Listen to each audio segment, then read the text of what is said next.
Hey, what is going on, guys? It is Young here, and today I'm back on our Fortnite video. And in today's video, I have some tips and tricks when it comes to winning solos in Fortnite, and have a few different tips in this video that's really gonna help you guys out when it comes to just winning more gunfights and just staying alive longer in Fortnite.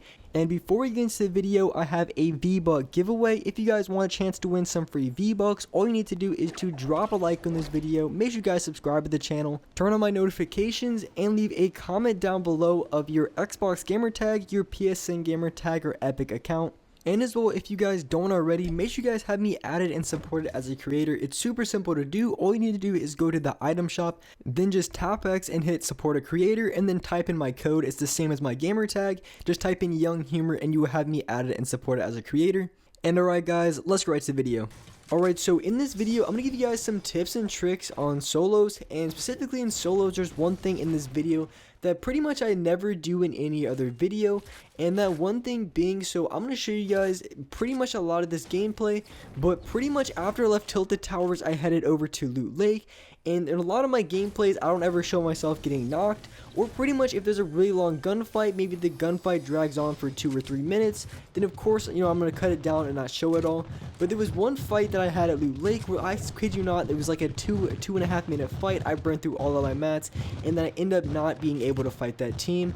And of course, for a lot of my gameplays, when I cut it down, it makes everyone look really bad, and you really don't see the fights that are kind of hard for me, and then the teams that I have to fight that are absolutely trying really hard, because there was a few players in this game that were trying way too hard, and it honestly took me way longer to kill those players than it normally does. And of course, the majority of public matches games you're going to be going into, the majority of players really aren't going to be the best of players, going to be top tier players, 1,000+ wins, just sweating as hard as they can. Most of the time, you're going to be running into players maybe like 100 wins tops, 200 wins, maybe even 300 wins. But you're not going to be running into those really sweaty players. But occasionally, you're going to be running into those players who are trying really hard. And those players are going to be really annoying. And then those gunfights drag on for 2 or 3 minutes at times, depending on how hard they're really trying. And just the, kind of their play style and exactly how they play. And so this gameplay here, if you guys couldn't tell, it is a solo squads gameplay. And one thing or one tip that's really underrated that a lot of people don't do is just knowing when to challenge a team and then when not to challenge a team, when to run away from a fight, and just how to get better positioning while you're in that fight. So there's definitely a lot of things to talk about when it comes to positioning, and not even just positioning or just trying to disengage from people, and then of course just trying to juke people out and then give yourself that space. Because there's gonna be a lot of times, because especially if I'm in Tilted Towers, say I'm in the middle of the street and then I see a full team of 4, maybe they're gliding in, or maybe they're just coming from the other side of Tilted. Either way, if I see a 1v4 coming towards me in Tilted, I'm in the middle of the street, every single time I'm going to be going into one of the buildings, because I know in one of the buildings I know pretty much where every single thing is. If any of the walls are mine, I can use off that, I can use off the stairs. And most of the time in a 1v4 situation, a lot of the players are going to be playing really aggressive, meaning that if you can just sit behind a wall, I guarantee they're going to come full sun around the corner, and it's going to allow you to line up a very easy headshot and get the pick that way. So just playing patient and then playing buildings is going to make it so much harder for other players that are in teams just to get kills on you. Alright, so here in this gunfight, I kind of messed up and I took quite a bit of damage, but either way, I knew there was going to be other teams that were pushing because I heard shooting close to the factories. So I was able to get the pick on this player, and as soon as I did, there's going to be another solo that comes up, and this player is going to be quite a bit of an easy kill. So all I had to do was rush up to get high ground, and as soon as I got high ground, all I had to do was look down, and I'm going to be able to finish off this player very quickly. So here we go into the part that I was talking about earlier. So I get quite a few tags on this player who was pretty weak, but at the same time, right before that happened, there was a player who was coming over. I get quite a few tags on this player, and the reason why I want to push this player as fast as I can is because you always want to try to never have multiple players from different angles shooting at you. So if I got over to this player and I got the knock like I just did right here, basically what that means is there's no one going to be who's behind me, and as well I get more HP from that kill. So overall a win-win. So just having that guy just off of that angle is going to be set me up for a really big advantage. So I know at this point this team is going to be a better than average team. They're building a ton, and so of course the best thing I can do is go for high ground. And typically I wouldn't try to build up way too high, but I did have redeployed gliders, which is one thing that I've been talking about a lot of my videos, is because it's super nice. I can able to take these gunfights, and you guys are about to see how it comes in very clutch at the end. So here I'm going for high ground and get I got a really good tag on the player, but he hit me for like 100 damage. At this point, I really want to just try to get out of the situation because I only have 59 HP. If I'm able to get a kill and I'm able to get a knock, I'm going to get that HP back. But right now, it's going to be very difficult for me to get my shots off. And at this point, I'm running low on mats, only 20 mats left, and he hit me again. So at this point, there was absolutely no way I was going to make it out of that gunfight. So I'm down at 20 HP, and since I had the redeployed gliders, all I had to do was pretty much just jump off the edge and come all the way down. And I recall that there was a rift over here, so I went back to the rift and I popped the rift and I could completely out of that spot, and that was honestly the best play I could have done there. And if I didn't have the redeployed gliders, all I had to do was pretty much I had to go for a challenge, because getting 20 mounts and going all the way down probably wasn't going to happen. And on top of that, they would have seen exactly where I was, in which case they would have for sure picked me off and there was no chance of me getting out of that. So luckily the gliders came in very clutch, and that rift was clutch as well. And that's one of the main reasons why I challenged the way I did, is because I knew there was going to be a rift there, and if I ever needed to run away like I did right there, then I would be able to grab the rift and then completely book it out of there.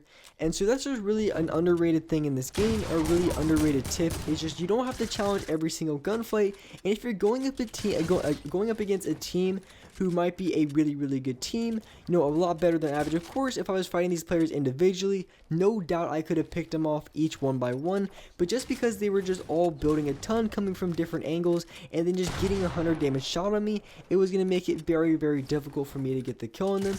So even in a lot of cases, I think a really underrated tip is just not having to challenge all those gunfights and just knowing how to get out of certain situations. So always trying to have a way that you can get out in case everything goes bad, because you all know you have those gunfights where you even have advantage the entire single gunfight. You know, you're hitting them for a ton of damage, they're low, and then all of a sudden they hit you for like a 120, 130, or maybe even like a 170 pump shot, and then all of a sudden that completely changes the gunfight, and then you have to be ready for it. So in case that ever happens, you have to know exactly where you want to go. If you want to go for the challenge immediately, maybe if you want to dip out, there's maybe a nearby building. So you always want to have kind of an escape plan or kind of a backup plan to get out of them spots. And I really do think that is such an underrated tip, and what a lot of players don't do, because a lot of players, I feel like they get really tunnel visioned when it comes to going into gunfights, that they feel like they have to win that gunfight. And of course, I can always challenge gunfights depending on what I have. If I have a launch pad, I can challenge more risky gunfights when it comes to, you know, storm pushes and places like that. Because if I don't have a launch pad or anything at all, there's not a chance that I'm going to be pushing any side even remotely close to the storm, because fighting in the storm is probably one of the hardest things for me in this game. Because first of all, it's harder to see. If they get a big tag on you, you're not going to be able to get your heals up as much, and as well it takes damage off of your HP. The first circle really isn't too bad, it only does 1 damage, but after that it's going to be doing 2 or more, and sometimes it can be doing even 5 depending on how late the circle is.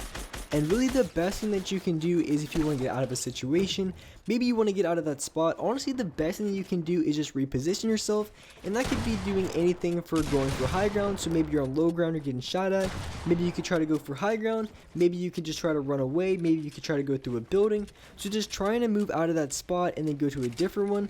And I would say doing anything that's kind of the opposite of what you're doing. So like I said, if you're on low ground, maybe try to go for high ground, and maybe if you're on high ground, maybe try to go low ground, and not even just go low ground, because if you're on low ground, that's you can really get screwed over.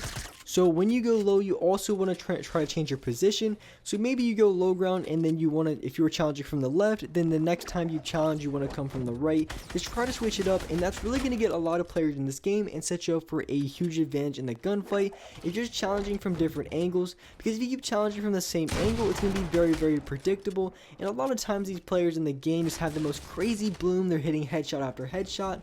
And just pretty much the best way to minimize that is just to come from different angles, make it very confusing for the other players to get kills on you, and just overall just to predict where you're coming from.